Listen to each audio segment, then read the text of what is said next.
అందరికీ నమస్కారం। नमस्कार मुरली कृष्ण कस्तूरी साहब, बहुत बहुत नमस्कार। आज आप सबको मेरा कन्वर्सेशंस के मुरली कृष्णा's कन्वर्सेशंस प्रोग्राम के लिए स्वागत है। आज हमारे पास बात करने के लिए एक विशिष्ट अतिथि है जो लेखक भी है, म्यूजिक के शौकीन भी है और केंद्रीय विद्यालय के प्रिंसिपल भी है, जो रिटायर हो गया, लेकिन केंद्रीय विद्यालय के प्रिंसिपल के जॉब करते हुए कितने लोगों को प्रेरणा दी होगी, कितने कितने फ्यूचर जनरेशन के नौजवान को तैयार की होगी, वो पूरा बात आज हम इंद्रजीत सिंह के स्वर से सुनेंगे। इंद्रजीत, नमस्कार जी, इंद्रजीत सिंह जी। नमस्कार, बहुत बहुत आभार, बहुत शुक्रिया। और इस चैनल से जुड़े हुए जितने भी दर्शक हैं जो साहित्य और संगीत प्रेमी हैं, मैं उनको भी बड़ा नमस्कार करता हूं और आपका बहुत बहुत आभार, बहुत शुक्रिया कि आपसे बात हो रही है और आपके माध्यम से जो हजारों साहित्य प्रेमी, संगीत प्रेमी हैं, उन तक मेरी बात पहुंचेगी आपके माध्यम से। तो इसलिए आपका बहुत आभार, बहुत शुक्रिया।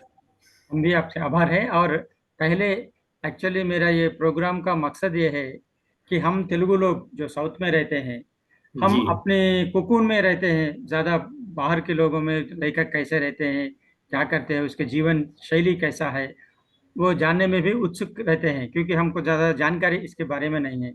इसीलिए इंद्रजीत सिंह जी, आप पहले हम जो आपका सृजन कैसे हुआ, आप म्यूजिक पे शौकीन कैसे हुए, वो बात करने से पहले आप थोड़ा अपना बाल्य और अपना जीवन के बारे में बता दे तो बहुत अच्छा होगी।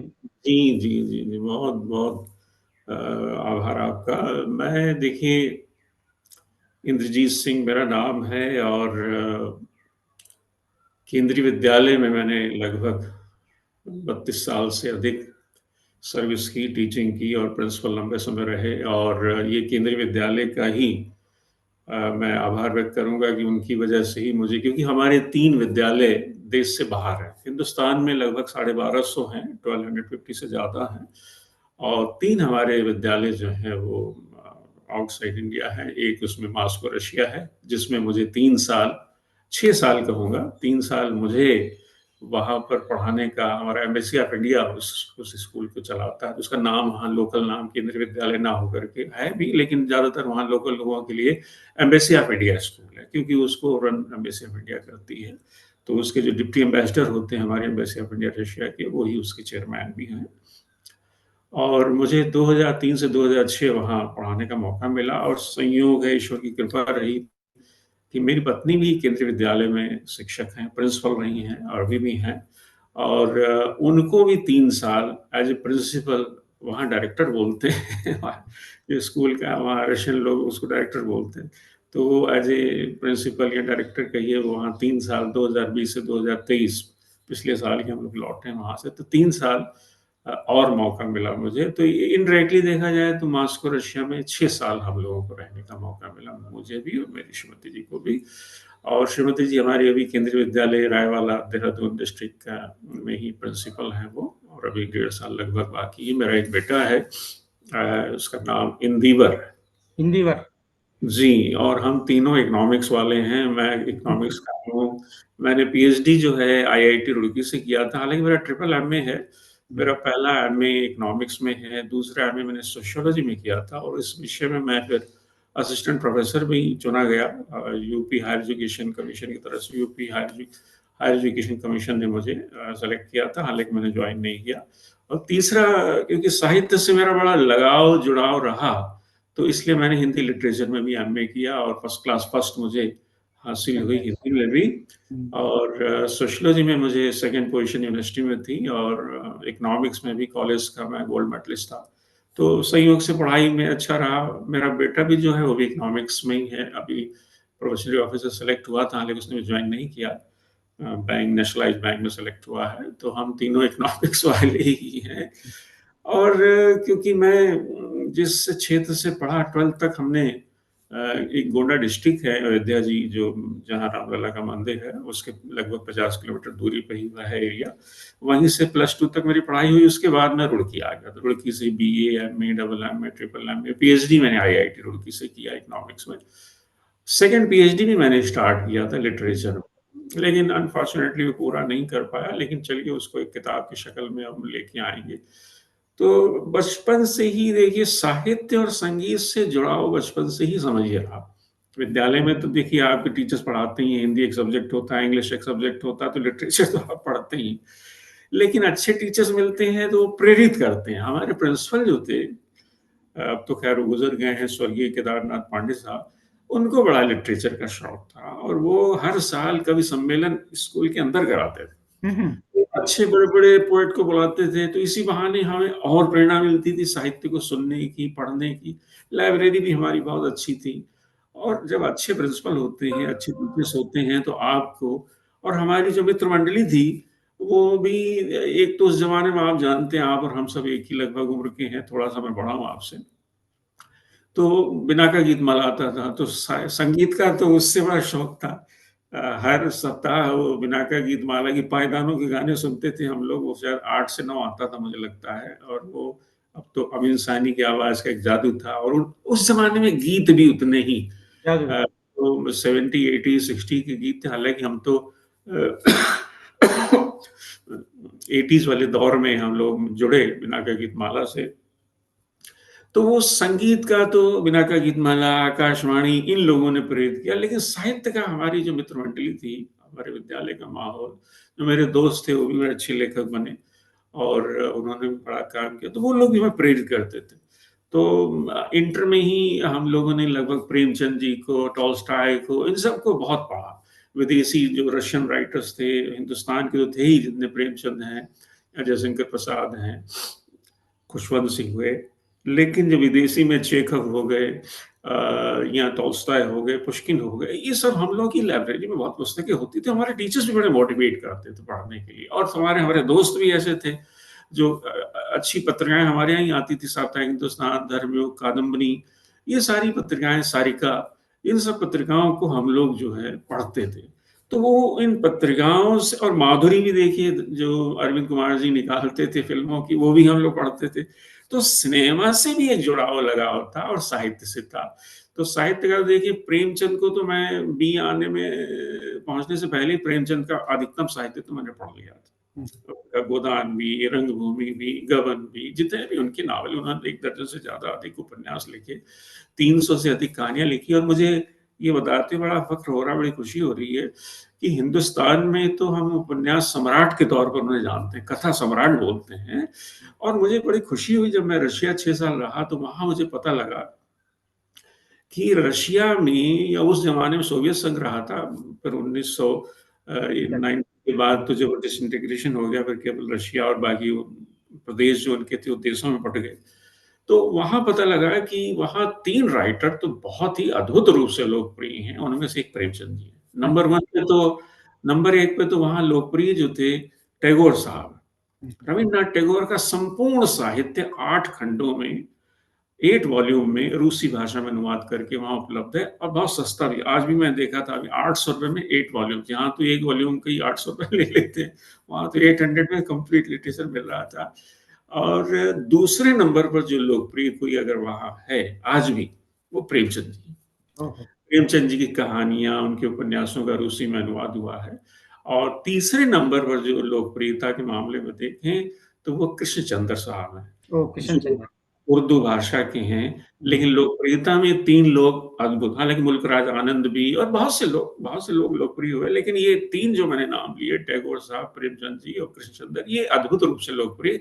इनके उपन्यासों का, कहानियों का अनुवाद या जो टैगोर ने जितनी भी कविताएँ लिखी, नाटक लिखे, उपन्यास लिखे, कहानियों सबका उनका अनुवाद हुआ। प्रेमचंद जी का भी अधिकतम उपन्यास, कहानियों का रूसी भाषा में अनुवाद हुआ। कृष्णचंद्र जी का तो एक गधे की आत्मकथा जो उनका नावल है, बड़ा मशहूर नावल है, उनको पद्म भूषण भी मिला था।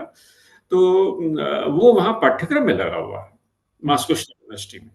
तो मुझे मॉस्को स्टेट यूनिवर्सिटी में कई बार उन्होंने मुझे ऑनलाइन, ऑफ़लाइन बुलाया और इसी उपन्यास पर चर्चा करने 2-3 बार मेरे जो संवाद बच्चों से, वहाँ के जो रूसी बच्चे जो बीए, एमए पढ़ते हैं, हिंदी पढ़ते हैं, तो उस यूनिवर्सिटी के बच्चों से मुझे उस नावल पर वहाँ की जो प्रोफ़ेसर थी, प्रोफ़ेसर आदरणीय प्रोफ़ेसर लुदविला जी, उनके साथ हमारे मित्र अनिल जन्मेजय भी वहाँ हैं और बहुत से लोग हैं।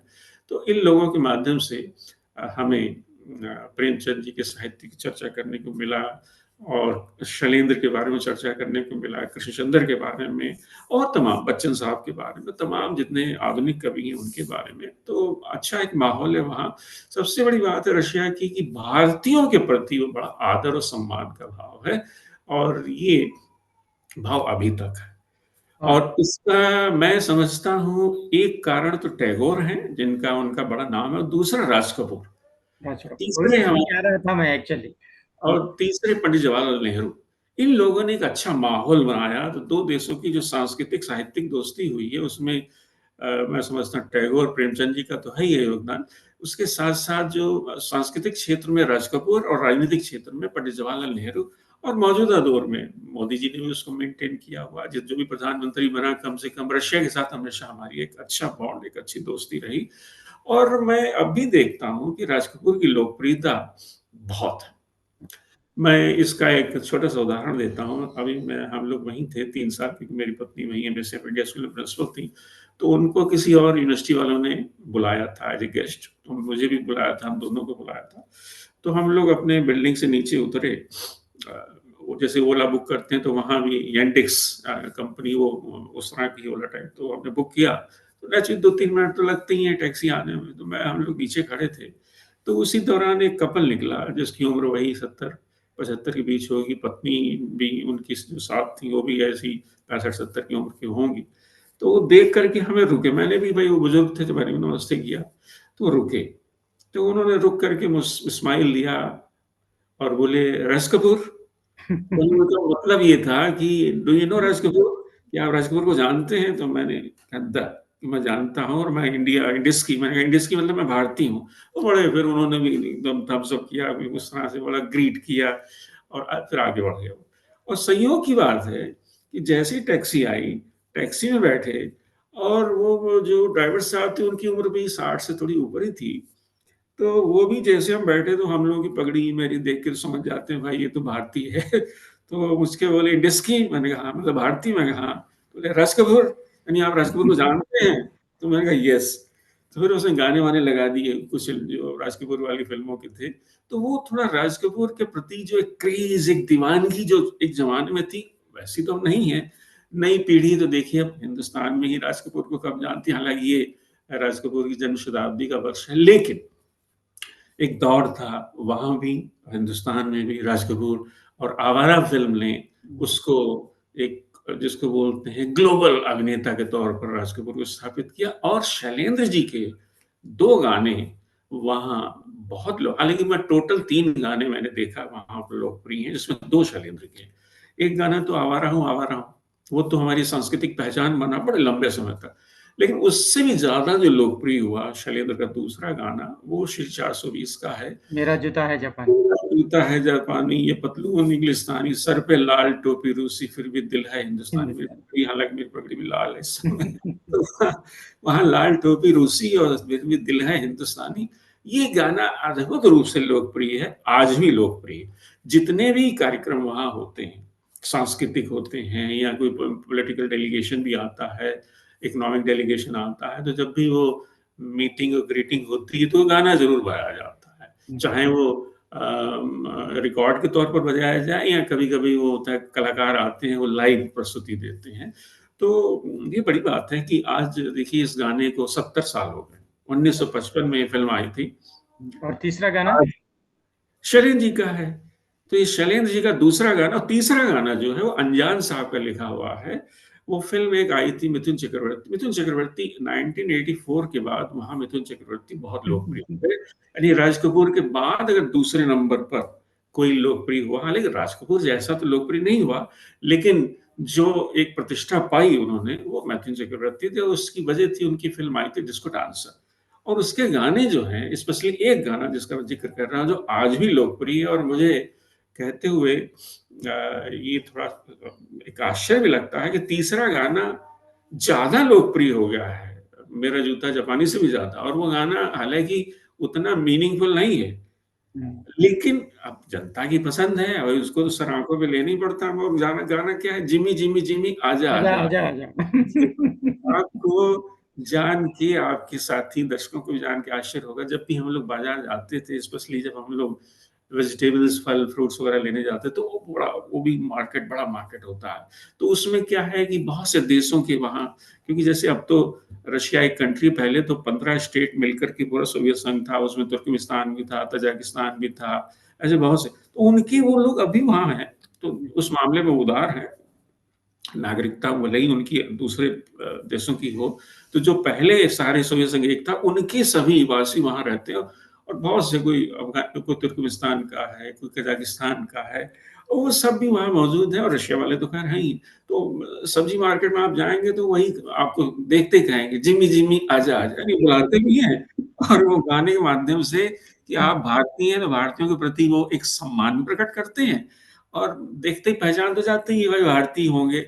और कभी-कभी पूछते भी हैं कि पाकिस्तानी हैं? मैं कहा नहीं भाई, मैं तो इंडियन हूँ, क्योंकि भाई देखा जाए तो हिंदुस्तान पाकिस्तान में कोई उस तरह का अंतर है नहीं। वहाँ के वो मिलने वाले वो वहाँ भी काफ़ी हैं, पाकिस्तानी वहाँ भी हैं, अफ़गानिस्तानी वहाँ भी हैं, बहुत से हैं।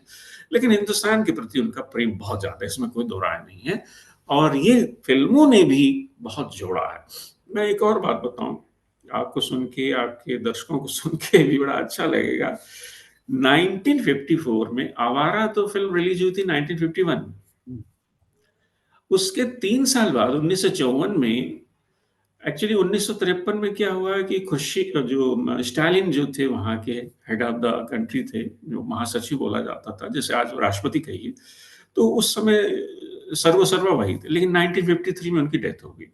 उसके बाद खुर्शीद साहब वहाँ के हेड ऑफ द कंट्री बने, वो महासचिव बने, राष्ट्रपति कहिए, वो राष्ट्रपति बने। अब तो खैर राष्ट्रपति पोस्ट हो गई, पहले महासचिव बोलते थे। उन्होंने भारत के साथ संबंधों को बढ़ावा दिया, सांस्कृतिक संबंधों को, साहित्यिक संबंधों को, राजनीतिक संबंधों को बहुत बढ़ावा दिया। तो 1954 में उन्होंने एक डेलीगेशन भारत से इनवाइट किया कि एक फ़िल्म डेलीगेशन वो आ सकता है अपनी फ़िल्मों को लेके, और उसकी डबिंग हम करा देंगे रूसी भाषा में। तो जब वो फ़िल्में दिखाई जाएँगी, क्योंकि लोगों को तो हिंदी आती नहीं है, और अंग्रेज़ी भी बहुत कम आती थी उस ज़माने में। अब तो खैर वहाँ 10% से ज़्यादा लोग अंग्रेज़ी भी जानते हैं। लेकिन ये हुआ कि डबिंग करा देंगे, तो पहले 5 फ़िल्मों का चयन किया गया भारत सरकार की अनुमति से। और डेलीगेशन के हेड कौन थे? ख्वाजा अहमद अब्बास, जिन्होंने आवारा, श्री 420 और ये बॉबी की फ़िल्म मेरा नाम जोकर की जो स्टोरी लिखी थी, और बड़े राइटर थे। ब्लिट्ज़ एक मैगज़ीन आती थी, पत्रिका साप्ताहिक, उसका लास्ट पेज वही लिखते थे, और बड़े लेखक थे। नेहरू जी के भी बड़े करीब थे। और उनको चुना गया डेलीगेशन का हेड, और 5 फ़िल्में चुनी गई कि जिनको 1954 सितंबर में ये डेलीगेशन गया था, और सितंबर से अक्टूबर 3 हफ्ते वहाँ रहा। और 5 फ़िल्में कौन-सी थी? आवारा, और आवारा से जो टीम चुनी गई थी, वो 4 लोग थे। राज कपूर थे, नरगिस। नरगिस नरगिस जी थीं, और कैमरामैन राधु कर्माकर थे, और ख्वाजा अहमद अब्बास की स्टोरी थी, लेकिन ख्वाजा अहमद अब्बास ओवरॉल डेलीगेशन के हेड भी थे। और 2 बीघा ज़मीन जो चुनी गई थी फ़िल्म, वो इसलिए क्योंकि वो समाजवादी पृष्ठभूमि की फ़िल्म थी, विमल राय ने बनाया था, तो विमल राय साहब खुद गए थे एज़ डायरेक्टर। और इससे जुड़े हुए कलाकार, निरूपा राय जी गई थी, बलराज साहनी गए थे। इनके जो म्यूज़िक डायरेक्टर थे, वो भी गए थे, सलील चौधरी, और एक और गए थे जिन्होंने उसमें पटकथा लिखी थी, और वो थे ऋषिकेश मुखर्जी। ऋषिकेश मुखर्जी उस समय विमल राय के सहायक थे। तो ये 5 लोग गए थे, यानी डेलीगेशन में सबसे बड़ा जो कंट्रीब्यूशन था, वो 2 बीघा ज़मीन के कलाकारों और उनसे जुड़े लोगों का था। तीसरी फ़िल्म और चौथी फ़िल्म जो चुनी गई थी, वो संयोग से उन दोनों फ़िल्मों के हीरो देवानंद थे। एक फ़िल्म उनकी थी राही, जिसका निर्देशन जो है ख्वाजा अहमद अब्बास साहब ने किया था। तो ख्वाजा अहमद अब्बास 3 तरह से थे, एक तो डेलीगेशन के हेड थे, डायरेक्टर भी थे राही फ़िल्म के, राइटर थे। और साथ ही साथ उन्होंने स्टोरी भी लिखी हुई थी इसमें आवारा की, उस नाते भी उनकी भूमिका थी, और सीनियर थे। और उसके राही में देवानंद साहब थे, और उनके बड़े भाई चेतन आनंद साहब, उन्होंने एक फ़िल्म डायरेक्ट की थी, उसके हीरो भी देवानंद, वो थी आंधियाँ। वो मुल्क राज आनंद की कहानी पर बनी हुई थी। तो आंधियाँ के जो एक्टर और डायरेक्टर वो भी मौजूद थे। और एक फ़िल्म और चुनी गई थी, ये चारों फ़िल्में जो मैंने गिनाई, आंधियाँ, राही, आवारा और दो बीघा ज़मीन, ये चारों फ़िल्मों को मोर और लेस आप देखें तो समाजवादी सोशलिस्टिक पैटर्न वाली फ़िल्में हैं। कहीं न कहीं समाजवाद की बात करते हैं, वो यथार्थवाद की बात करते हैं, वो आर्थिक विषमता की बात करते हैं, वो शोषण की है, उसमें ये दिखाया जाता है। यानी समाजवादी पैटर्न को आगे लेके आते हैं, समाजवाद को दिखाते ज़्यादा। 5वीं फ़िल्म हमारी भारतीय सांस्कृतिक पहचान के तौर पर चुनी गई थी, वो थी बैजू बावरा। तो बैजू बावरा में भारत भूषण साहब थे, मीना कुमारी जी थी, लेकिन ये दोनों नहीं जा पाए। इसके केवल इसके डायरेक्टर कौल साहब गए, सॉरी भट्ट साहब गए थे, महेश भट्ट नहीं, विजय विजय भट्ट भट्ट, साहब, विजय विजय भट्ट। भट्ट साहब गए थे। और जो म्यूजिक डायरेक्टर थे निशा। आंधियां के अनिल विश्वास साहब, वो भी गए थे। तो ये 15 लोगों का एक जो दल गया था। पहले दिन वहां पर दो बीघा जमीन दिखाई गई, बहुत एप्रिशिएट किया भाई, बड़ी अद्भुत फिल्म थी। उसमें मल्हार साहनी और निरूपा राय जी और ऋषिकेश मुखर्जी और बिमल राय का क्या अद्भुत मतलब वो डायरेक्शन था, और क्या शैलेंद्र के गाने, सलील चौधरी के अद्भुत गाने। दूसरे दिन आवारा दिखाई गई, और आवारा दिखाते समय इतनी ज्यादा उसकी मतलब अप्रिसिएशन, इतनी ज्यादा उसको मतलब अप्रिशिएट किया वहां की। और सबसे बड़ी बात है, दो बीघा जमीन को बताते हैं कि उसकी कैपेसिटी 1000 की थी, लेकिन जब आवारा को अगले दिन दिखाया गया तो उसकी कैपेसिटी और ज्यादा थी, यानी वो 1500 2000, क्योंकि वहां तो एक बल्शोई थिएटर भी है, उसकी कैपेसिटी 3000 से ज्यादा है। तो कई बार ऐसा होता है कोई फिल्म दिखानी हो, प्ले दिखाना हो, तो मैंने भी 2 बार अटेंड किया उसमें, बल्शोई थिएटर मैंने भी थिएटर देखा। तो वो वहाँ का सबसे एक तरह से बड़ा थिएटर है। उसका बलशोई का मतलब ही होता है लार्ज, यानी बड़ा। तो अब पता नहीं वो बलशोई में दिखाएगी, कहाँ दिखाएगी, ये मुझे नहीं मालूम है, लेकिन वो एक बड़े थिएटर में दिखाएगी जहाँ 1500-1600 भी ज़्यादा ऑडियंस थी। और ख्वाजा अहमद अब्बास ने अपनी आत्मकथा, जिसका नाम है I am not an island, ये इसमें लिखा है उन्होंने, इसके बारे में पांचों फिल्मों के बारे में इसका जिक्र किया है कि जब आवारा दिखाई गई तो वहां की जो ऑडियंस थी, उन्होंने लगातार 4-5 मिनट क्लैपिंग की। जो फिल्म खत्म हुई, इतनी ज्यादा उन्हें पसंद आई, स्पेशली राज कपूर का अभिनय इतना ज्यादा उन्हें पसंद आया कि एक गरीब आदमी है, थका मतलब निराश है जीवन से, लेकिन निराशा के बाद भी वो एक आशा का दीप जलाए रखता है, उम्मीद जलाए रखता है। तमाम तिरस्कार के बाद भी वो हंसता रहता है। यानी दुख में भी मल्हार गाने की ताकत है उसमें, यही चीज की प्रेरणा उनको मिली। और उसकी वजह से लोगों ने बड़ा अप्रिशिएट किया, और लोगों ने कहा नहीं नहीं, राज कपूर को स्टेज पे बुलाया जाए, हम उससे बात करना चाहते हैं। और फिर अल्टीमेटली उनको स्टेज पे लाया गया, राज कपूर साहब स्टेज पे आए और उन्होंने आकर के यही कहा, हालांकि वो रूसी में कहा, हालांकि उन्हें पता था कि भाई अब मैं ऊपर जा रहा हूँ स्टेज पे, तो वो दो शब्द मैं सीख लूं। तो किसी ने उन्होंने रोमन में लिख के दे दिया था कि I love you, you love me and I love you, ये उन्होंने मतलब रूसी भाषा में कहा। और जैसे रूसी भाषा में कहा, और वो फिर तो और तालियों का मतलब वहाँ तालियों की गड़गड़ाहट से हॉल पर गूंज उठा। और उसके बाद से राज कपूर वो वहाँ के सबसे बड़े हीरो बन गए।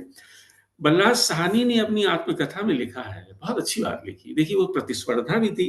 उन्होंने लिखा, यार हम तो सोचते थे कि सोवियत संघ तो स्पेशली रशिया जो है, वो तो समाजवाद का मक्का मदीना माना जाता है, और हम सोचते थे हमारी 2 बीघा जमीन को हाथों हाथ लिया जाएगा और हमें सबसे बड़ा स्टार मान लेंगे वहां पर। लेकिन उल्टा हो गया कि राज कपूर ने सारा वो मैदान जीत लिया और हम हाशिए पे चले गए और वो मुख्य धारा में आ गया। कह रहे अगले 3 हफ्ते तक जो हम लोग रहे, और जब भी हम जाते थे खेतों में, फैक्ट्रियों में, जहाँ जाएं, और वहाँ सभी लोग जो ऑडियंस मतलब जो वहाँ के मजदूर थे या फार्मर्स थे या युवा थे, वो एक ही गाना गाते थे, ज्यादा तो आता नहीं, मुखड़ा, आवारा हूँ आवारा हूँ। कह रहे ये गाने से वो कह रहे मेरे सीने पर सांप लौट जाते थे कि मेरी फिल्म का जिक्र नहीं हो रहा है और राज कपूर की जैसे हो रही है। तो वो, हालांकि फिर उन्होंने कहा नहीं, आवारा फिल्म निश्चित तौर पर एक इंडियननेस का पैगाम देती है, इसलिए वो राज कपूर की वाहवाही हुई और वो लगातार उनको अप्रिशिएट किया गया। और देवानंद की फिल्में जरूर देखी गई, लेकिन चर्चा में बिल्कुल नहीं आए बेचारे। और बैजू बावरा अपने म्यूजिक की वजह से जानी गई, लेकिन आवारा ने सबको पीछे छोड़ दिया। और जिसे देखो आवारा। अब मैं अगला बता रहा, 1954 की बात। 1955 में रशिया की गांव, सोवियत संघ उस जमाने में कहलाता था, उसमें तो सोवियत संघ सरकार ने भारत के प्रधानमंत्री को ऑफिशियली इनवाइट किया कि आप हमारे यहाँ आइए। तो 1955 7 जून को पंडित नेहरू पहुंचे, और उनका 15 दिन का दौरा था। अगले 8 जून को जब उनका वहाँ एक फॉर्मल स्वागत था ऑफ़िशियली, और जिसमें सारे वहाँ के राजनीतिक लोग थे, कुछ ऑडियंस भी रही होगी। तो बताते हैं कि जब उनका स्वागत के लिए उस समय बुल्गानियन प्रधानमंत्री होते थे और राष्ट्रपति जो क्रुश्चेव थे उस समय।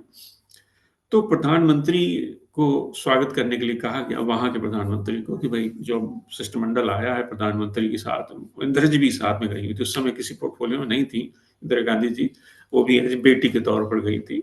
और पूरा विदेश मंत्री वगैरह और बहुत से लोग गए होंगे, लेकिन मेनली पंडित जी की बात बता रहा हूँ मैं।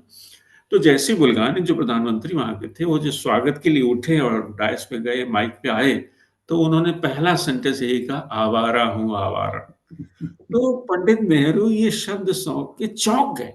यार ये क्या आदमी है? एक तो गाना है और गाने में भी क्या क्या आवारा हूँ, ये क्या मतलब हुआ? उन्हें पता नहीं था। तो किसी ने जो दुभाषी उनके साथ बैठा था, उसने कहा साहब ये गाना पूरे रशिया, पूरे सोवियत संघ में बहुत लोकप्रिय हो गया है और ये एक कल्चरल पहचान बन चुका है और हर आदमी यही गाता है। आप जब जाएँगे, जब आपको हम लेके चलेंगे तमाम जगह घुमाने, तो आप देखिएगा सड़कों पे ग्रीटिंग के तौर पर ये गाना आपको सुनने को मिलेगा। पंडित जो नेहरू थे बड़े खुश भी हुए, और जब वो लौटे 15 दिन की यात्रा के बाद, उस ज़माने में राज कपूर के पिताजी धीरज कपूर। पृथ्वीराज पृथ्वीराज। कपूर जी पृथ्वीराज कपूर जी राज्यसभा के सदस्य थे। तो राज्यसभा के सदस्य होने के नाते पंडित नेहरू ने उनको अपने पास बुलाया और उनको कहा कि तुम्हारा बेटा जो है वहाँ बहुत लोकप्रिय है, मेरे बराबर लोकप्रिय है। या ये तो नहीं कहा मुझसे ज़्यादा लोकप्रिय है लेकिन सच बात तो ये थी राज कपूर की लोकप्रियता, हालाँकि इसको बुरा नहीं मानना चाहिए किसी को, ला राज कपूर की लोकप्रियता पंडित नेहरू से ज़्यादा थी। लेकिन ये अलग बात है भई, जब प्रभाव की बात होती है, पॉलिटिकल प्रभाव ज़्यादा होता है, पावर्स ज़्यादा होती हैं। और ये भी मुझे बड़ी खुशी की बात लग रही है कि जब पंडित नेहरू वहाँ पहुँचे थे, तो उनके स्वागत में, उनके सम्मान में, उनकी जो ऑटोबायोग्राफ़ी है, वो उनकी ऑटोबायोग्राफ़ी क्या मतलब, सॉरी, दूसरी जो उनकी भारत खोज जो उनकी किताब है, उसका अनुवाद रूसी में हुआ था और 1 लाख प्रतियाँ छाप करके वो बाँटी गई थी लोगों में, जो कि लोग जान पाएँ कि भारत का प्रधानमंत्री आया, तो उनकी किताब के बारे में एक लेखक के तौर पे जानें। और रशिया में ये बड़ी बात है कि वहाँ लाखों में एक प्रतियाँ छपती हैं, और अब जैसे टैगोर का सारा लिटरेचर 30 लाख प्रतियाँ हैं उसकी मौजूद, जो छपी थी। प्रेमचंद जी की 25 लाख लगभग, कृष्णचंद्र की भी लगभग ऐसे ही 23-24 लाख के बराबर जो छपी। तो ये एक बड़ी बात है। हमारे यहाँ तो कोई भी एडिशन छपता है 1000, 2000, मैक्सिमम 5000 छपता है, जितने साहित्यिक होते हैं। लेकिन वहाँ अब आप देखिए लाखों में छपता था। अब तो ख़ैर ऐसी बात नहीं है, लेकिन ये है कि वो एक ज़माना था, और वही रूस से वो साहित्य हिंदी में जो अनुवाद होके आता था, हम लोग भी पढ़ते थे, आपने तेलुगु में पढ़ा होगा। एक्चुअली क्या था, शुरू में 4 भाषाओं में अनुवाद होता था। हमारे हिंदुस्तान से 4 भाषाओं में लोगों को इनवाइट किया गया था। उसमें हिंदी में भीष्म साहनी, जो बलराज साहनी के छोटे भाई थे, उनको इनवाइट किया गया था। मदन लाल मधु थे, हिंदी वाले थे।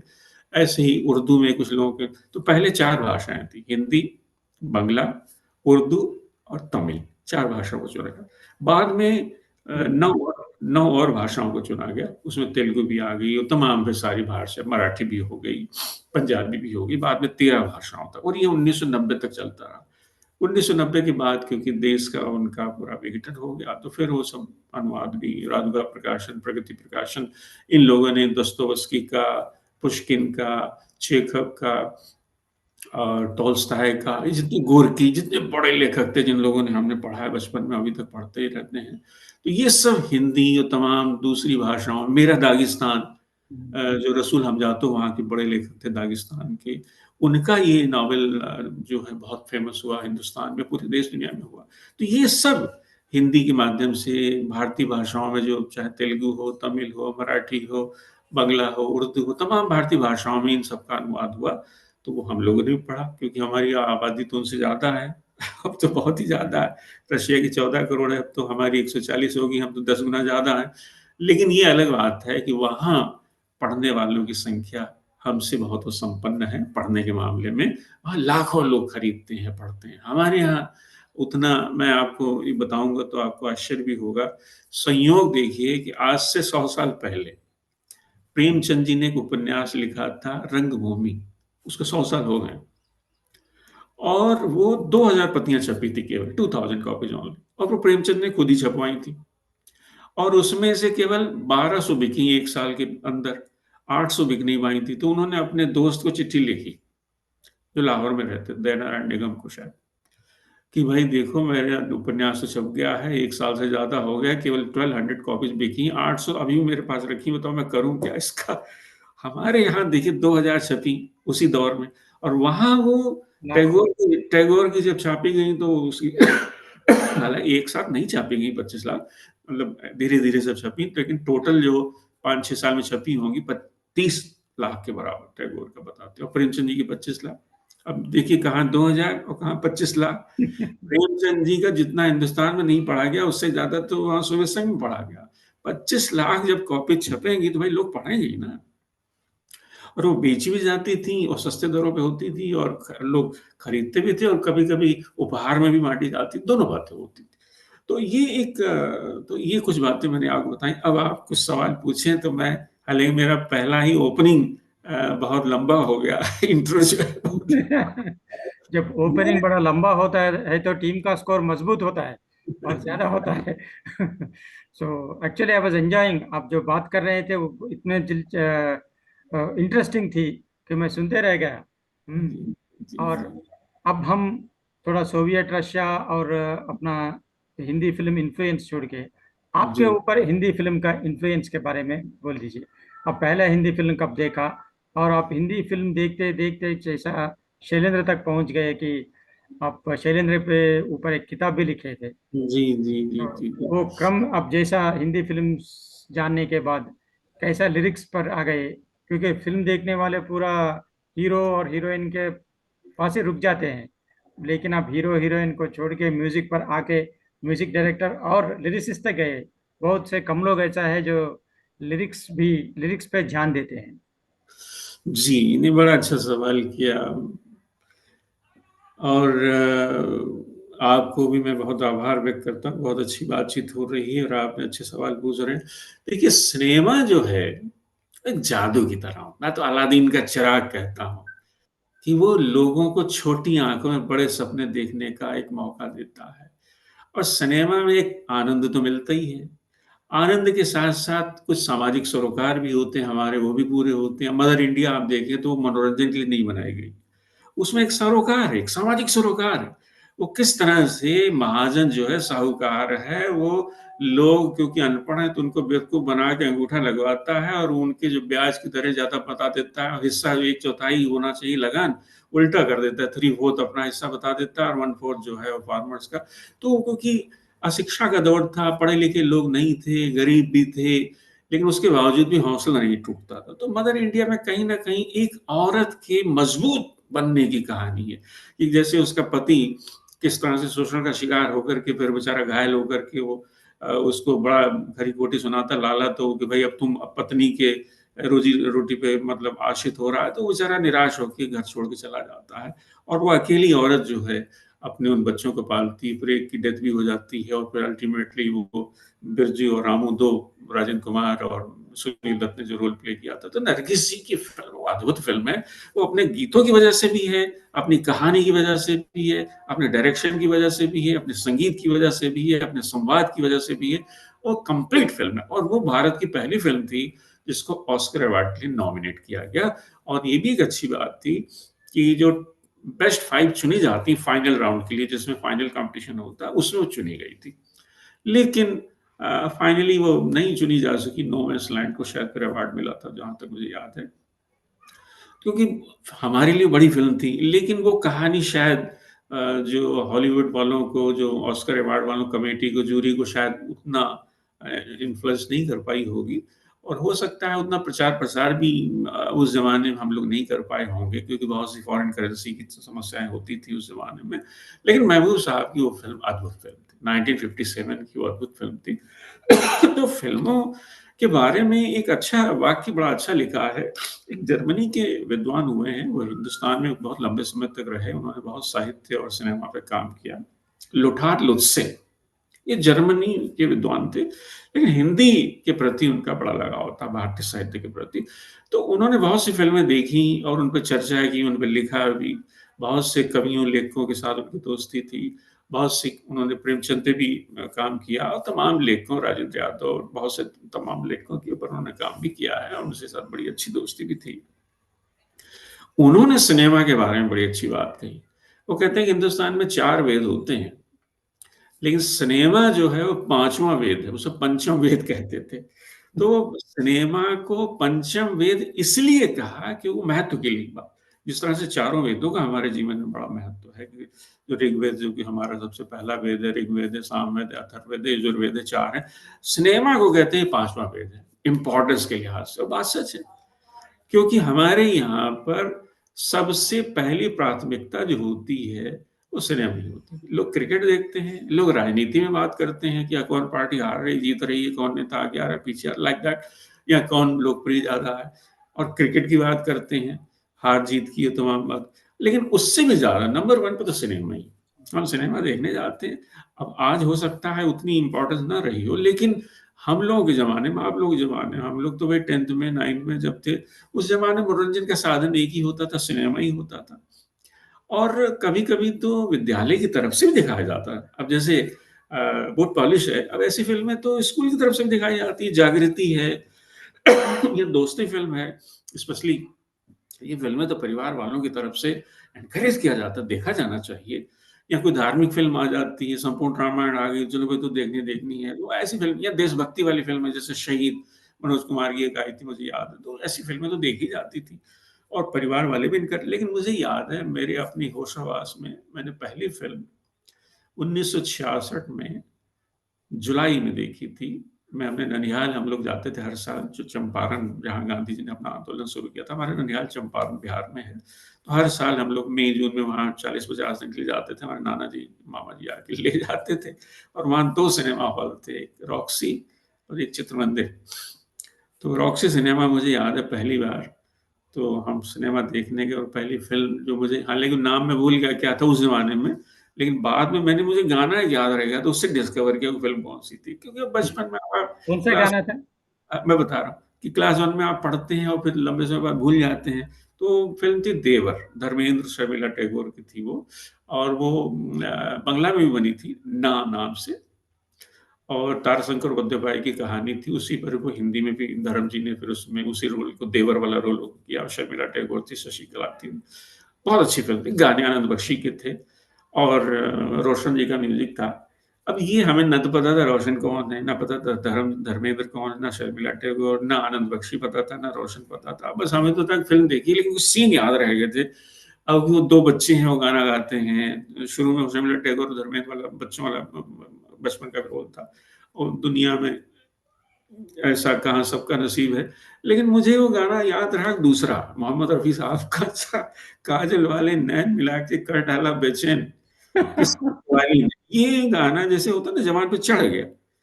हालांकि गाने उसके दूसरे गाने ज्यादा अच्छे थे, जैसे कि मुकेश के बाहर गाने, आया है मुझे फिर याद वो जालिम। आया है मुझे, लेकिन वो सब याद नहीं रहे मुझे, मोहम्मद रफी वाला याद रहेगा। तो मुझे वो जुबान पे कुछ गाने चढ़ जाते हैं, तो वो गाना याद रहा। तो मैं जब थोड़ा और बड़ा हुआ, जब मैं उस समय मैं क्लास 1 में था जब फिल्म देखी, जब मैं 6-7 में आया, तो अपने ननिहाल में फिर मैंने पूछा, मैंने फिल्म देखी थी, मुझे याद नहीं गाना था। तो वो डिस्कवर हुआ, अरे वो देवर फिल्म थी, वो धर्म जी उसके हीरो। तब से धर्मेंद्र मेरे सबसे ज्यादा पसंदीदा हीरो हो गए। और उसके बाद हमने तीसरी कसम कि गाने सुने। और गाने उसके वही, जो स्पेशली जो उनका सजन रे झूठ मत बोलो, खुदा के पास जाना है, ना हाथी है ना घोड़ा, वहां पैदल ही जाना, ये गाना बड़ा फैसिनेट करता था। अच्छे भाव भी अच्छे हैं, मुकेश जी ने गाया भी। और राज कपूर साहब वो प्ले जो करते हैं पर्दे के ऊपर, क्या बढ़िया वो उसमें बैलगाड़ी में बैठे हुए गाते हैं, कितना अद्भुत गाना। लेकिन और मैं बताऊं, एक गाना, हमारे घर में एक ग्रामोफोन भी था, और वो तवे होते थे वो काले वाले, और वो हवा भरनी पड़ती थी पहले, हमारे वाले पुराने वाला था हमारे पास जो था। तो 1966-67 में ही मैंने वो लगाया, ऐसे अटेंडम में एक रिकॉर्ड उठाया, लगाया, तो गाना जो बजा वो फिल्म थी काला बाजार, खोया खोया चांद खुला हाँ। आसमां। तो ये गाना भी मेरे जवान पे चढ़ गया। तब पता नहीं था कि ये गाना शैलेंद्र जी का लिखा हुआ है, या एच डी बर्मन का म्यूजिक है, या मोहम्मद रफ़ी है, या देवानंद पर फिल्म आई, ये सब सेकेंडरी था। पर गाना जबान पे चढ़ जाता है और वो आप गाते हैं। धीरे धीरे बड़े हुए तो पता लगा कि साहब ये गाने जो हैं तीसरी कसम के, और ये काला बाजार की जितनी फिल्में हैं, ये सारे शैलेंद्र के लिखे हुए हैं। तो जब इंटर में आए तब जाकर पता लगा भाई शैलेंद्र कौन है। तब पता लगा, जब हम इंटर में पहुंचे तो पता लगा भाई शैलेंद्र हैं कौन, शैलेंद्र के बारे में थोड़ी जानकारी। फिर वो डिस्कवर हुआ उनके मेरे नाम जोकर के गाने और उनकी सारी पुरानी फिल्में, आवारा हैं, श्री 420 हैं, तमाम एक से एक अद्भुत। उन्होंने लगभग 800 गाने लिखे हैं, 700 72 या 73 गाने हैं उनके टोटल जो हैं हिंदी फिल्मों में, इंक्लूडिंग भोजपुरी, सब मिला के लगभग जो है उनकी, मोटे तौर पर आप 800 के लिए। तो शैलेंद्र के गीतों ने मुझे प्रभावित किया और मैंने और ये तय किया, जब मैं थोड़ा और बढ़ा, एमए किया, एमए करने के बाद पढ़ाना बढ़ाना शुरू किया, तब मुझे लगा, मैं एक बार पहली बार बॉम्बे गया 1996, और वहाँ शैलेंद्र जी के घर गया था मैं। तो मैं ये था कि वो देखे हमारे इतने प्रिय गीतकार हैं, जितने अच्छे-अच्छे गाने उन्होंने, क्या अद्भुत गाने, नन्हे मुन्ने बच्चे तेरी मुट्ठी में क्या है, और एक से एक बढ़ के अनाड़ी हूँ, सब कुछ सीखा हमने न सीखी होशियारी, और जिस देश में गंगा बहती, की क्या अद्भुत गाने हैं। मेहमा जो हमारा होता है वो जान से प्यारा होता है, ज़्यादा की नहीं लालच हमको थोड़े में थोड़े में गुज़ारा हो। गुजारा होता कितने सुंदर, हम भी हैं तुम भी हैं दोनों हैं आमने-सामने, बेगानी की शादी में अब्दुल्ला दीवाना। है। अरे साहब, वो अद्भुत फ़िल्म थी, वो हमने बचपन में देखी थी, तो उसका भी एक असर था। तो ये सारे गाने जब पता लगा कि शैलेंद्र के लिखे हुए हैं, तो एक जुड़ाव, एक आत्मीयता का भाव उनके साथ हुआ। और मैं, हालाँकि मुझे शायर भी बहुत पसंद है, मुझे इंदिवर भी बहुत पसंद है, मुझे आनंद बख्श भी बहुत पसंद है, लेकिन सबसे ज़्यादा जो प्रभावित किया मुझे शैलेंद्र ने। उसकी वजह क्या थी? उसकी वजह एक ही है, मैं मानता हूँ कि सरलता और गहराई और गंभीरता। सरल शब्दों में गहरी बात कहने का जो अंदाज है, जो शैलेंद्र के पास जो अंदाज है, अब आप देखिए, सबको सीखा हमने न सीखी अद्भुत विषय। सच है दुनिया वालों की हम हैं अनाड़ी। मुझे लगता है जब ये गीत पंडित जवाहरलाल नेहरू ने सुना होगा, 59 में फ़िल्म आई थी, लेकिन ये स्पेशली ये गाने का रेलेवेंस तब बढ़ जाता है जब 62 के चाइना वार में हम हारे, तब मुझे लगता है इस गाने का रेलेवेंस पंडित सोचते होंगे, यार सब कुछ सीखा हमने ना सीखी। अवश्य। अच्छी दुनिया वालों की हमें अनाड़, क्योंकि उन्होंने जो विश्वास किया चाइना पर, वो जो एक समझौता हुआ था, लेकिन वहाँ से विश्वासघात किया गया और पंडित नेहरू बहुत निराश हुए उससे। और उसके बाद 63 में, और क्या अद्भुत गाना प्रदीप जी ने लिखा देशभक्ति का। और उसमें आपको मैं बताऊं कि 27 जनवरी 1963 को दिल्ली में बम्बई के सारे फिल्मकारों की तरफ से एक सम्मेलन किया गया था। एक सांस्कृतिक संध्या हुई थी। संध्या के दिन में हुआ था कार्यक्रम, पंडित नेहरू उसमें चीफ गेस्ट थे। तो उससे जो पैसा इकट्ठा हुआ था वो एक शहीदों को लिए था, कि चाइना से हार चुके थे, तो भाई जो नुकसान हुआ है शहीदों को, मतलब कुछ राहत देने के लिए एक कोष तैयार किया गया था फिल्म वालों की तरफ से।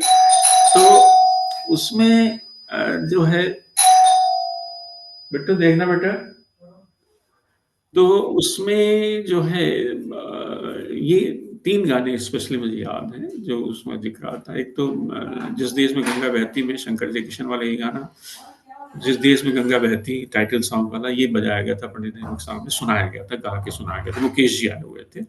और मोहम्मद रफ़ी साहब ने जो गीत प्रस्तुत किया था, वो फ़िल्म उस समय रिलीज़ नहीं हुई थी, और थी लीडर, अपनी आज़ादी को हम हम हर हरगिज़, चीज़ मिटा सकते नहीं। हाँ, ये गाना क्योंकि देशभक्ति से और तीसरा गाना जो फ़िल्मी नहीं था, वो गैर फ़िल्मी था, वो जो रचा गया था स्पेशली वो प्रदीप जी ने, ऐ मेरे वतन के लोग, और ये गाना ने इस बाकी सब गानों को पीछे छोड़ दिया, और इस गाने ने इतिहास रचा। और पंडित नेहरू ने इस गाने की वजह से बताते हैं, और ये सच्चाई भी है, वो कोई भी सुनता है। और उस समय तो माहौल भी ऐसा था, भाई हम लोग हारे थे, तो एक दुःख था हारने का, और जो शहादत हुई थी लाख, उसमें हज़ारों लोगों की, उनका एक गम था। तो इस गीत ने पंडित नेहरू को भी रुलाया और वहाँ की जो ऑडियंस थी उनको भी रुलाया। तो इस गीत का भी एक भाग है, हालाँकि भले ही वो प्रदीप जी ने लिखा, शैलेंद्र ने लिखा, कोई भी लिखे, लेकिन अच्छे गीत की सराहना होनी चाहिए, और पंडित प्रदीप के प्रशंसक शैलेंद्र भी थे, क्योंकि अद्भुत गीत लिखे हैं उन्होंने, अद्भुत गीत लिखे हैं। चल अकेला, कितना सुंदर गीत है वो संबंध फ़िल्म का, और पंडित प्रदीप ने भी आओ बच्चे तुम्हें दिखाएँ झाँकी हिंदुस्तान की, ये भी पंडित प्रदीप का। तो पहले क्या होता था, बड़े सुंदर गीत, अर्थपूर्ण गीत, भावपूर्ण गीत, सामाजिक सरोकार प्रदान गीत, संवेदना से रचे बसे गीत। यहाँ मैं एक और बात कहूँ कृष्ण जी, कि एक अंग्रेजी के एक बड़े मशहूर कवि जो हैं टी एस एलियट, उन्होंने कविता की कसौटियां बताई कि अच्छी कविता क्या होती है। तो कहते हैं एक अच्छी कविता वही मानी जाती है इसमें तीन बातें होनी चाहिए। नंबर एक, प्लेजर, आनंद मिलना चाहिए, कविता सुनने के बाद आपको आनंद मिले, लेकिन ये बड़ी कसौटी नहीं। दूसरी बात है कि आपकी चेतना का विकास होना, डेवलपमेंट ऑफ कॉन्शियसनेस, आपकी जो चेतना है उसका विकास होना चाहिए। और तीसरी बात जो उससे भी ज्यादा इंपॉर्टेंट है, वो कहते हैं, वो ये है रिफाइनमेंट ऑफ सेंटिमेंट्स। अगर आपकी कविता में आपकी संवेदनाओं को परिष्कार करने की क्षमता है, तब वो कविता पढ़ी। अब ये मेरे वतन के लोगों सुनने के बाद हमारी चेतना का विकास भी होता है, हमारी संवेदना का परिष्कार भी होता। अब नन्हे मुन्ने बच्चे तेरी मुट्ठी में क्या है, मुट्ठी में है तकदीर हमारी, हमने किस्मत को बस में किया है।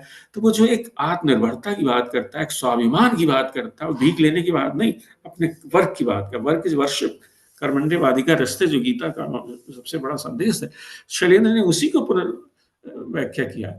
या वो जिस देश में गंगा बहती में जो टाइटल सॉन्ग है, जिस देश में उसमें उनका एक बीच में उसी का अंतरा आता है, मेहमान जो हमारा होता है वो जान से प्यारा होता है, ज्यादा की नहीं लालच हमको थोड़े में गुजारा होता है। तो जो अब देखिए मेहमान को हम लोग क्या अतिथि देवो भव, मेहमान को भगवान माना जाता है। तो अब देखिए उस मेहमान को भगवान बनाने की बात, अतिथि देवो भव का जो सूत्र था उसको शैलेंद्र ने कैसे उस सूत्र को अपने गीत में पिरोया कि मेहमान जो हमारा होता है वो जान से प्यारा होता है। कितनी ज्यादा की नहीं लालच हमको थोड़े में गुजारा होता। तो ये जो शैलेंद्र की खूबी थी कि वो सरल शब्दों में गहरी बात, एक सूक्ति की तरह, एक कोटेशन की तरह बात करते थे। मैं नदियां फिर भी मैं प्यासी, भेद ये गया पार जरा सी। अब आप देखिए कि नारी की पीड़ा को किस तरह से कि भाई देखिए, नारी तो नदी की तरह ही है, वो जन्म देती है बच्चों को, लेकिन उसके बाद भी जो उसकी एक, अब हालांकि उस गाने के अलग संदर्भ है, लेकिन वो अपने आप में ये जो गीत है वो बड़ा मशहूर भी हुआ। और लता जी को इसी गीत के ऊपर पहला फिल्म फेयर अवार्ड भी मिला था। शैलेंद्र को भी अवार्ड मिला था, लेकिन शैलेंद्र को यहूदी के लिए मिला था। सेम 1958 में ये दोनों फिल्में आई थी, पुरस्कार 59 में मिले।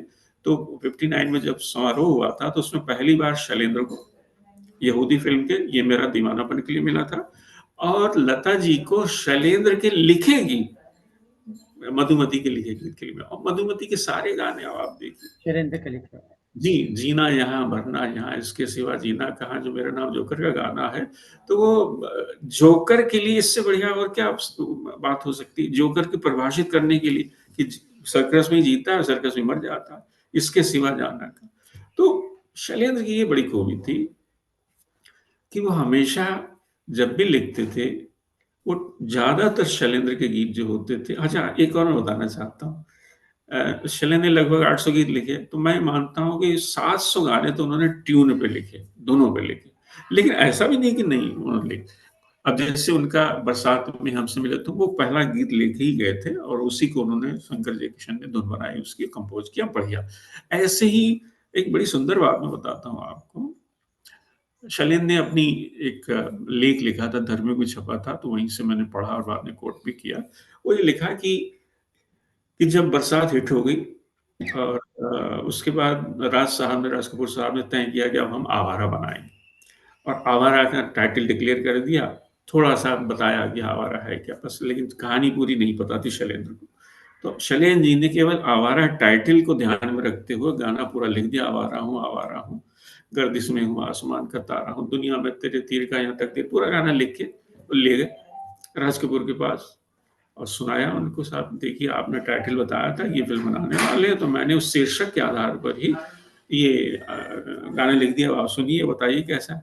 राज कपूर ने गाना सुना और रिजेक्ट कर दिया। राज कपूर ने एकदम एक तरफ से कहा नहीं नहीं नहीं, ये नहीं चलेगा, रिजेक्ट कर दिया।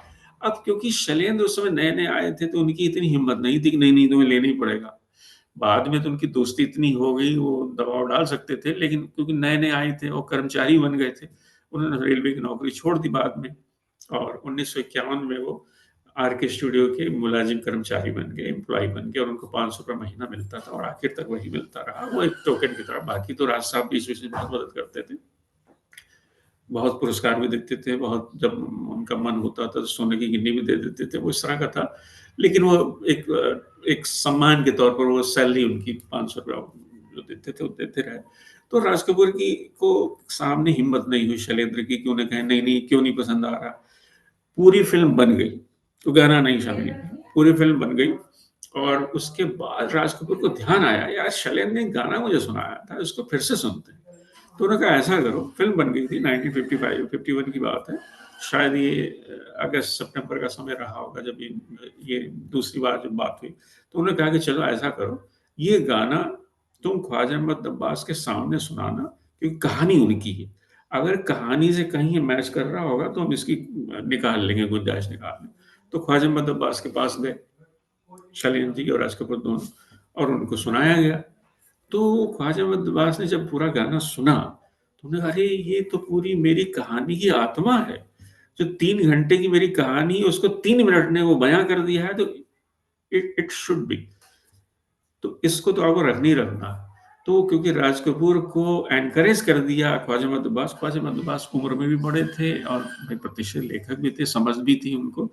अब क्योंकि इशारा मिल गया ख्वाजा मोहम्मद अब्बास का कि भाई नहीं, तो उन्होंने पूरा शंकर जयकिशन को गाना दिया। और साहब, मैं ये मानता हूँ कि किसी भी गीत की सफलता में, उसकी कामयाबी में, उसको कालजयी बनाने में 4 फैक्टर होते हैं। नंबर 1, मानी के अल्फाज, मीनिंगफुल वर्ड्स। दूसरा है जो मैं जिसको कहता हूँ सुरीला साज, यानी एक हार्ट टचिंग जो है आपका इंस्ट्रूमेंट, म्यूजिकल इंस्ट्रूमेंट होना चाहिए। और तीसरा है मेलोडियस वॉइस होनी चाहिए, मधुर आवाज। तो अल्फाज हो, साज हो, हाँ। आवाज हो, और चौथी चीज और भी है, पर्दे पर अभिनय का अंदाज। तो जब ये 4 फैक्टर मिलते हैं तो गाना अमर हो जाता है। आवारा हूँ गाना इसलिए अमर है क्योंकि इसके जो अल्फाज हैं वो शैलेंद्र जी बड़े सुंदर लिखे। मुकेश जी ने उतनी मस्ती से, उतनी ही उस गहराई से उस गीत की आत्मा तक पहुंचा होगा। और शंकर जयकिशन ने उसकी धुन इतनी बढ़िया बनाई है, इतने म्यूजिक जो उसका सुरीला अंदाज है, जो उसका संगीत का, साज का, उसकी वजह से भी गाना हिट है। और पर्दे पर राज कपूर साहब ने वो जो चार्ली चैपलिन स्टाइल से उसको अदा किया है, उसकी वजह से भी उस गाने की उम्र और बड़ी होगी। आज 75 साल बाद, ये 1951 की फिल्म है, तो लगभग 74 साल हो गए, 74 ईयर हो गए। आज 74 साल बाद भी ये गाना अगर हम सुनते हैं कभी भी, तो उतना ही आनंद देता है। तो वो जो टी.एस. इलियट ने कहा ना, जो 3 बातें बताई थी कि आपको आनंद मिलना चाहिए, आपकी चेतना का विकास होना चाहिए, आपकी संवेदना का परिष्कार होना चाहिए। ये तीनों बातें अधिकांश फ़िल्मी गीतों में होती हैं और स्पेशली शैलेंद्र के गीतों में तो हैं ही।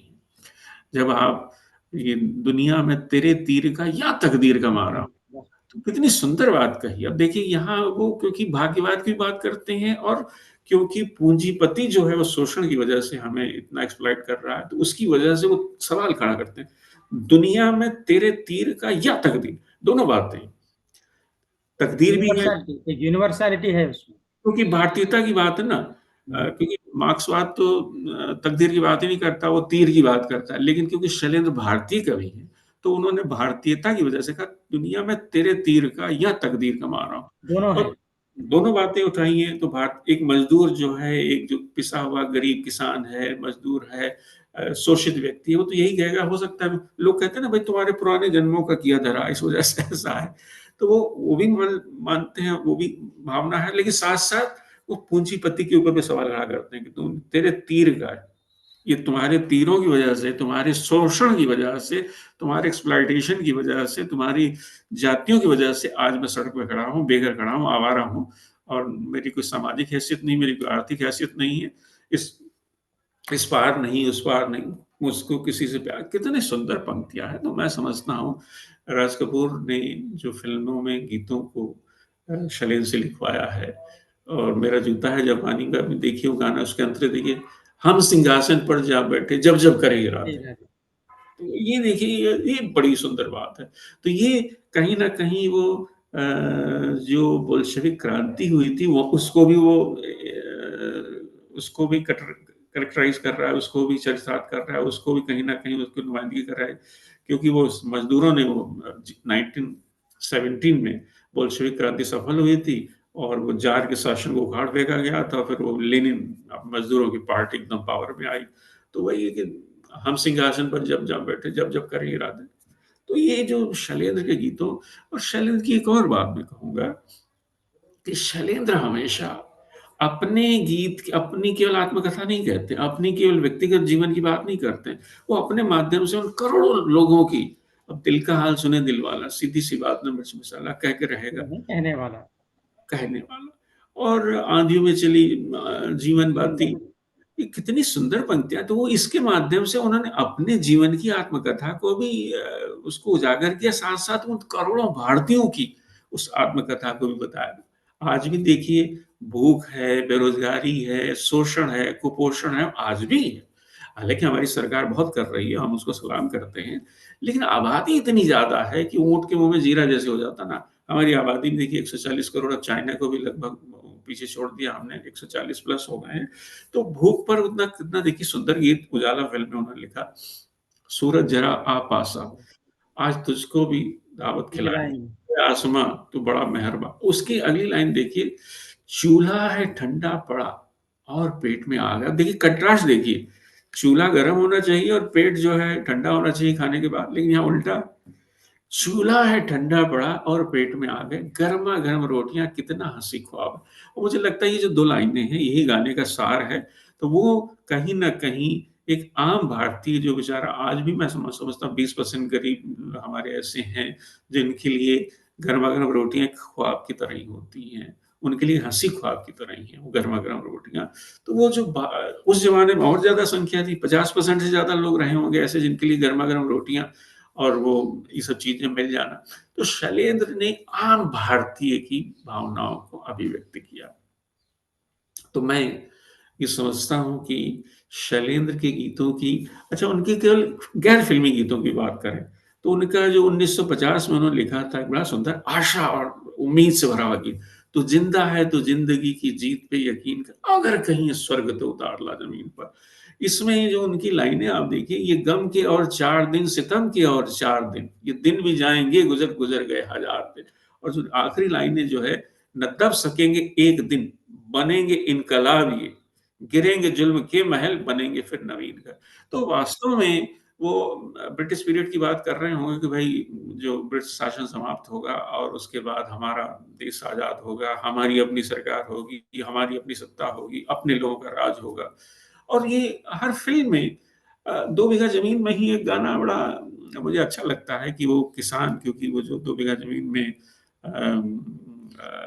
बल्ला ने रोल प्ले किया है, उसमें एक गाना देखिए, शैलेंद्र को जब मौका मिलता तो कहीं ना कहीं लिटरेचर जरूर लेके आते थे, कविता लेके आ जाते थे, और वो कविता ही उनको एक बड़ा कवि बनाती, एक बड़ा गीतकार बनाती है, और कामयाब भी बनाती, कालजयी भी बनाती है, और वो लिटरेचर के नजदीक ले जाने वाले गीतकार बनते। उसमें एक गाना है ना, हरियाला सावन ढोल बजाता है। अब देखिए मानवीकरण देखिए कि सावन को एक हरियाला सावन ढोल बजा कर आ रहा है। और होता क्या है कि जब सावन आता है तो बादलों की गड़गड़ाहट जो होती है वो कितना सिंबॉलिक तरीके से पर्सोनिफिकेशन किया उन्होंने, हरियाला सावन ढोल बजाता आया, दिन दिन तक मोर नचाता आया, मिट्टी में जान जगाता आया, कि धरती पहने की हरी चुनरिया बन के दुल्हनिया। कितनी सुंदर लाइन है। और ये इस तरह के गीत वास्तव में आजकल तो नहीं लिखे जा रहे हैं। एक बात मैं और भी कहना चाहता हूँ कि शैलेंद्र की जो कविताएं हैं, उनकी 2 कविताओं का रूसी में भी अनुवाद हो गया था और शैलेंद्र को पता भी नहीं था। शैलेंद्र 1962 में रशिया आए, मॉस्को आए वो 2 दिन के लिए। तो वहां उनको पता लगा कि उनको किसी ने भेंट की कि भाई यार तुम्हारी कविताओं का, एक तो 15 अगस्त थी और एक कविता जो था, 2 कविताएं थी, 15 अगस्त है और एक कविता जो है वो देश प्रेम से यही जुड़ी हुई कविता थी, उसका अनुवाद हुआ था। और वो उनको बताया गया तो उनको बड़ी खुशी हुई कि भाई मेरी कविताओं का रूसी में अनुवाद होगा। और वो एक किताब आई थी, भारत के कवि।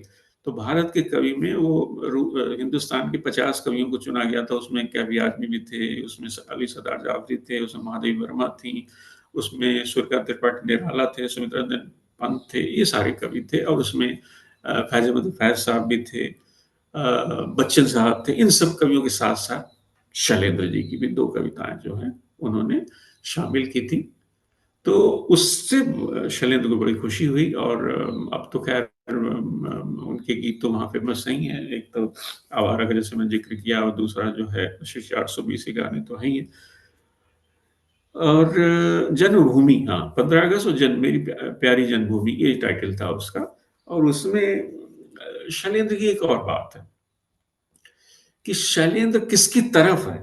अक्सर कहा, मुक्तिबोध ने एक बड़ी अच्छी बात लिखी थी कि तुम्हारी पॉलिटिक्स किधर है, यानी तुम किसकी तरफ हो, तुम शोषक की तरफ हो या शोषितों की तरफ हो। तो शैलेंद्र ने भी प्रेमचंद जी से जब पूछा गया, तो प्रेमचंद जी ने भी कहा, देखो भाई, मैं तो मजदूरों के साथ हूँ, क्योंकि मैं भी मजदूर जो है या किसान जो है तो फावड़ा चलाता है या हल चलाता है, मैं कलम चलाता हूँ, तो मैं तो कलम का मजदूर हूँ। तो प्रेमचंद ने भी कहा, मैं आम आदमी के साथ हूँ। तो शैलेंद्र ने भी यही बात अपनी एक कविता में कही है, मैं उसको चाहता हूँ कि उसको मैं ज़िक्र करूँ आपको।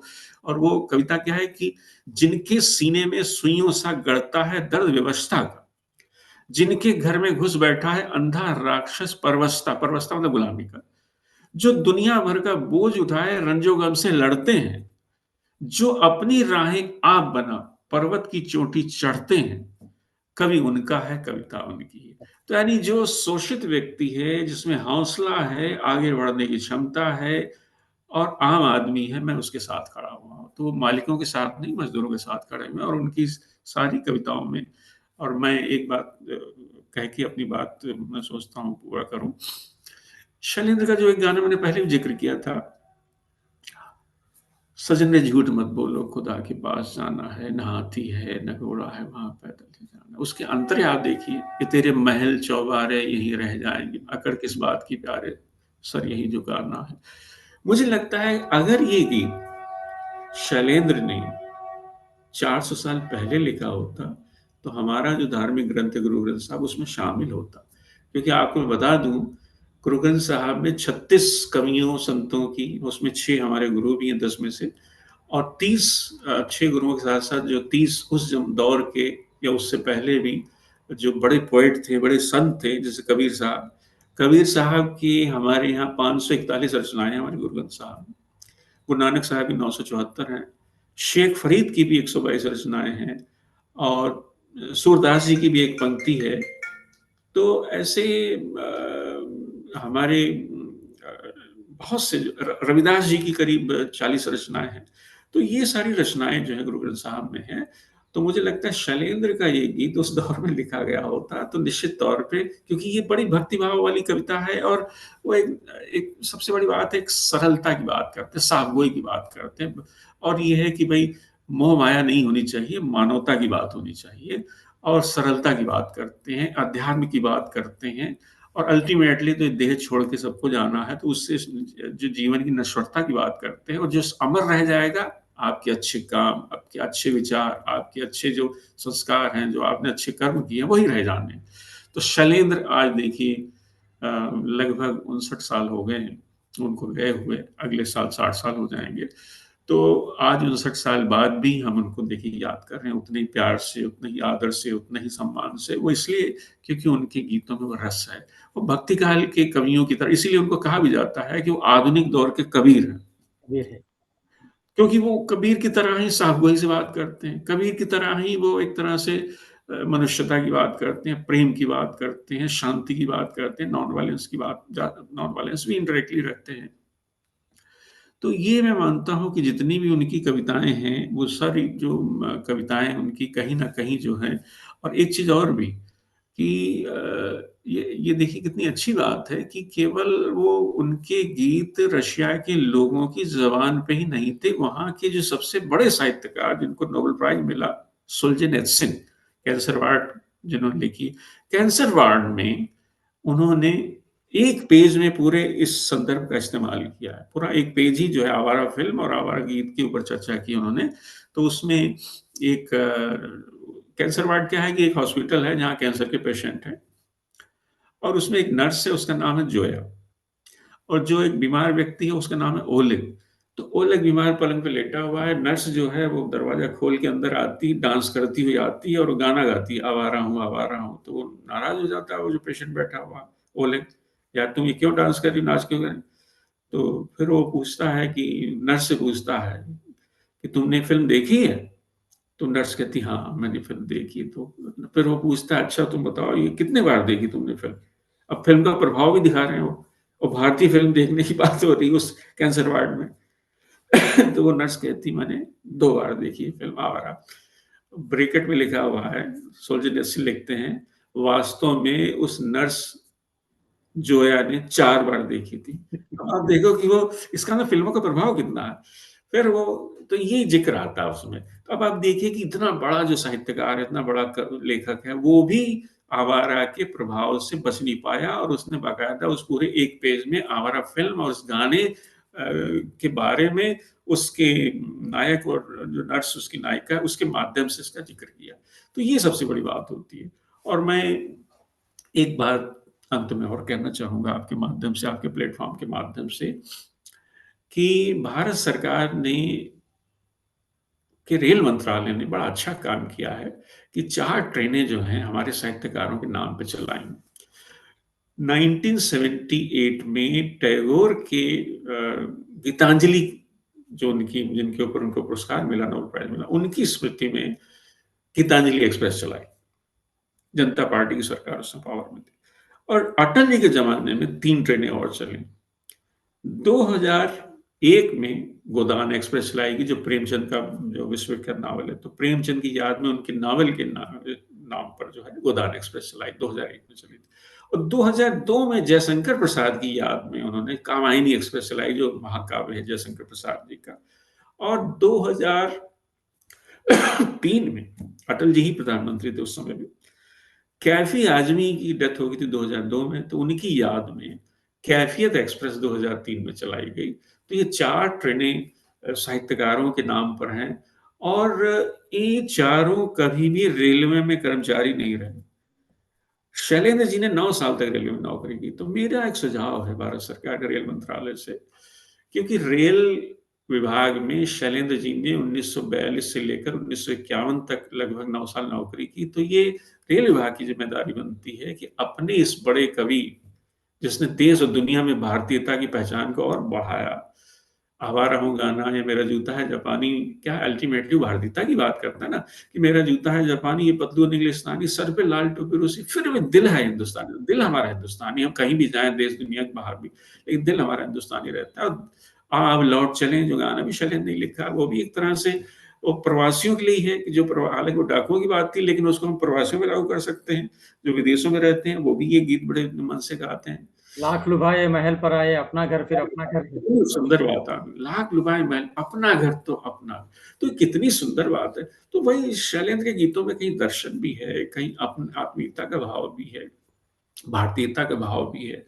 और अल्टीमेटली तो मुझे लगता है कि सरकार को, भारत सरकार के रेल मंत्रालय को, भारत सरकार को शैलेंद्र जी की स्मृति में भी दिल है हिंदुस्तानी नाम से ट्रेन चलानी चाहिए। क्योंकि ट्रेन का नाम कितना सुंदर, उनके गाने के नाम के ऊपर दिल, फिर भी दिल है, तो फिर भी हटाओ, दिल है हिंदुस्तानी ट्रेन का नाम रखा जाए। आप वंदे भारत चला रहे हैं, तो वो भी देखिए कितना सुंदर नाम है वंदे भारत ट्रेन, 50 से ज़्यादा ट्रेनें चल रही हैं वंदे भारत जो। तो दिल है हिंदुस्तानी नाम से जो अगर ट्रेन चलेगी, तो वो शैलेंद्र को भी श्रद्धांजलि होगी। और वास्तव में ट्रेन का दिल तो हिंदुस्तानी होता है, क्योंकि उसमें सारे लोग बैठते हैं। वो तेलुगु वाले भी बैठते हैं, तमिल भी बैठते हैं, पंजाबी भी बैठते हैं, गुजराती भी बैठते हैं, मराठी बैठते हैं। ट्रेन कभी पूछती नहीं है किस भाषा, जाति, क्षेत्र, प्रदेश के आए हो, सबका स्वागत है। तो क्योंकि वो ट्रेन भी यही कहती है, दिल है हिंदुस्तानी, पूरे दिल, पूरे हिंदुस्तान का दिल है ट्रेन के पास। तो शैलेंद्र की याद में उनके ही गीत के ऊपर ये अगर ट्रेन भारत सरकार चलाती है, और ये राज कपूर को भी श्रद्धांजलि होगी, क्योंकि राज कपूर की भी गाना तो फिल्माया गया राज कपूर के ऊपर। तो राज कपूर और शैलेंद्र जी की स्मृति में ये अगर ट्रेन भारत सरकार शुरू कर दे दिल है हिंदुस्तानी नाम से, तो मुझे लगता है बड़ी बात होगी। तो ये मैंने कई बार कहा है, आज आपके प्लेटफॉर्म पे भी कह रहा हूँ। तो बहुत मुरली कृष्ण कस्तूरी साहब, आपका बहुत बहुत आभार कि आपने इतनी आत्मीयता से बातें की। आज मुझे कहीं बाहर निकलना है, तो फिर किसी और मौके पर हम और चर्चा करेंगे।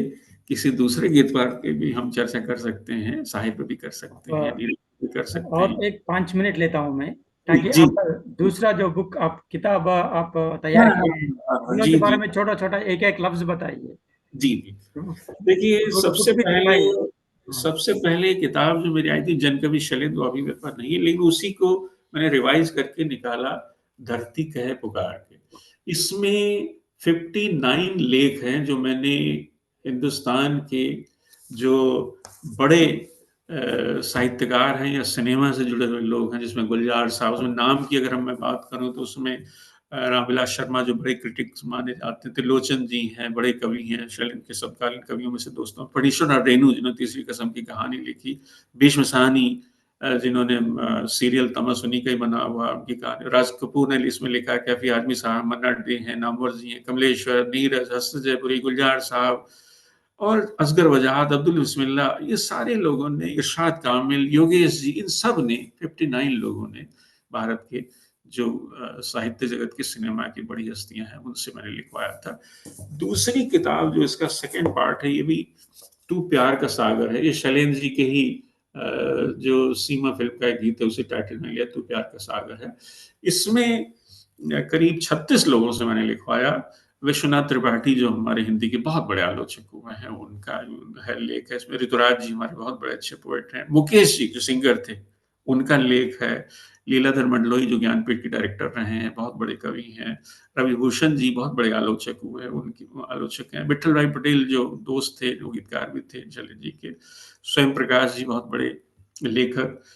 ऐसे ही जितने लाल बहादुर वर्मा, मनमोहन चड्ढा, बी आर इशारा जो उसमें तीसरी कसम के असिस्टेंट डायरेक्टर भी थे, कमलेश पांडे साहब, तमाम ऐसे लोग, स्वानंद किरकिरे, प्रसून जोशी, इन सब ने जो बड़े लेखक कवि और संरचनाकार हैं उनके हैं। और ये तीसरी किताब तो खैर बहुत इम्पोर्टेंट है। ये है, ये मौलिक मेरी किताब है।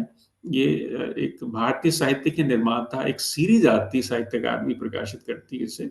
तो वो नॉर्मली क्या करती है कि जितने दिवंगत हमारे रचनाकार हैं, जैसे प्रेमचंद जी के ऊपर कमल किशोर गोयन ऐसे गोयनका ने लिखा, ऐसे ही जयशंकर प्रसाद पे, सब पे लिखवाया उन्होंने। तो प्रेमचंद शैलेंद्र पर मुझसे उन्होंने लिखवाया। तो ये पहले 50 रुपए की थी, अभी 100 रुपए की हो गई है। साहित्य अकादमी के जो केंद्र होते हैं, ये बॉम्बे में भी है, दिल्ली तो खैर है, वहीं उपलब्ध है ये। तो ये शैलेंद्र की एक जीवनी भी कह लीजिए, इसमें 4 चैप्टर हैं।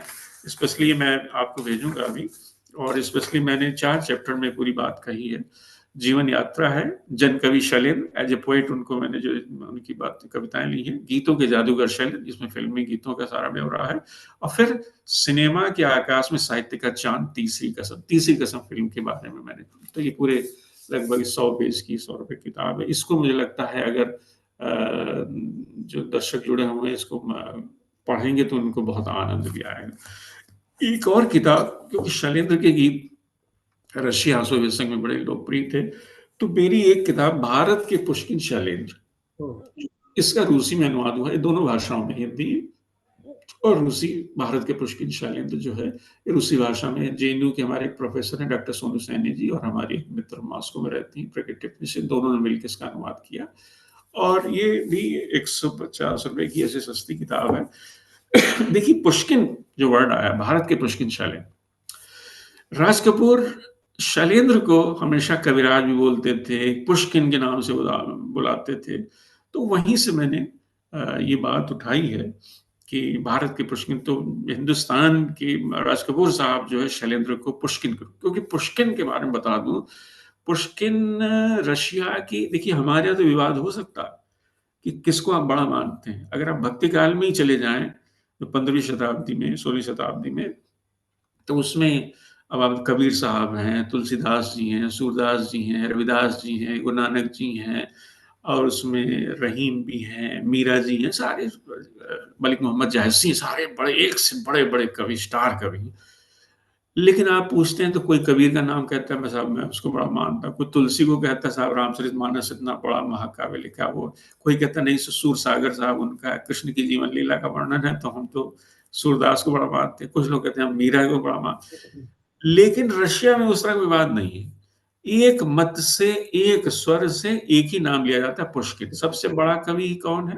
पुष्किन।